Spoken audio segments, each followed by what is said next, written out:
There's a programming that happens in your physical human environment that says things should be this way and this way and this way, and if they aren't, then you are at a disadvantage.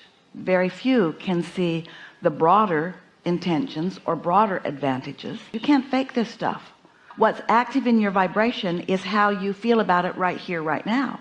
So it's about preparing the vibrational environment that is you in advance. It's not about the conversations you have once you get together. So many people make no preparation for their rendezvous with anyone. They just set a time to meet, show up however they are, and let the chips fall where they may.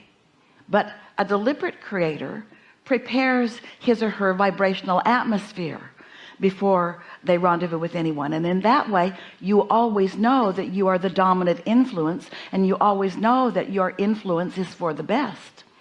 Some words that Esther has found that demonstrate this in a way that you can hear it is, what am I bringing to the table? What state of being am I in when I come to any rendezvous point?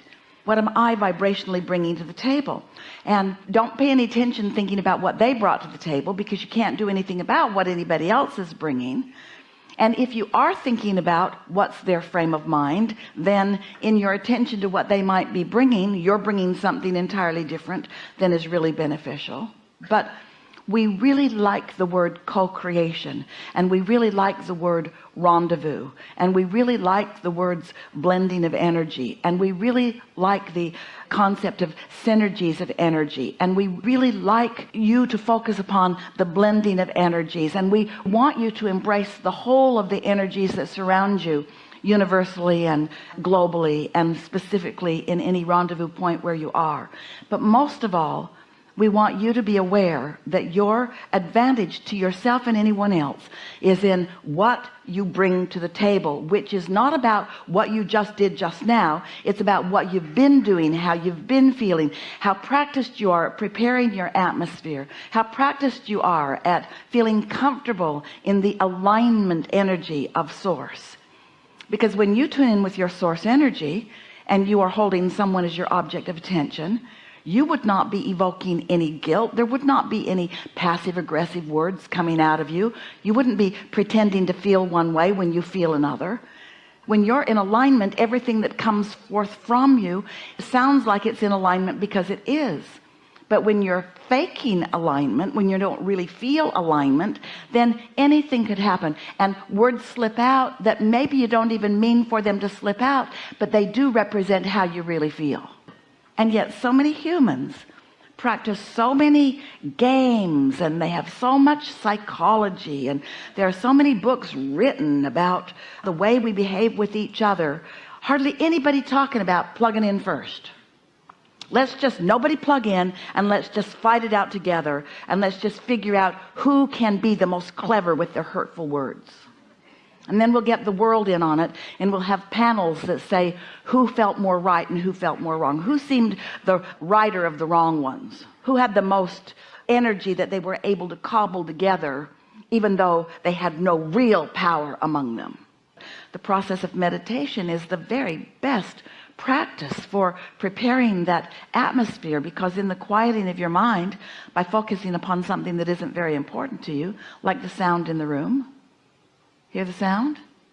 Really a good thing to focus on if you're wanting to quiet your mind, because you don't really have judgment about it. Sort of a boring, nothing to think about, and yet it requires a little bit of focus. It's kind of nice when there are other things around too, because then it is necessary for you to isolate the thought, isolate the focus. And that's why something like a motor running is particularly good, because it will be a constant in an environment of distraction.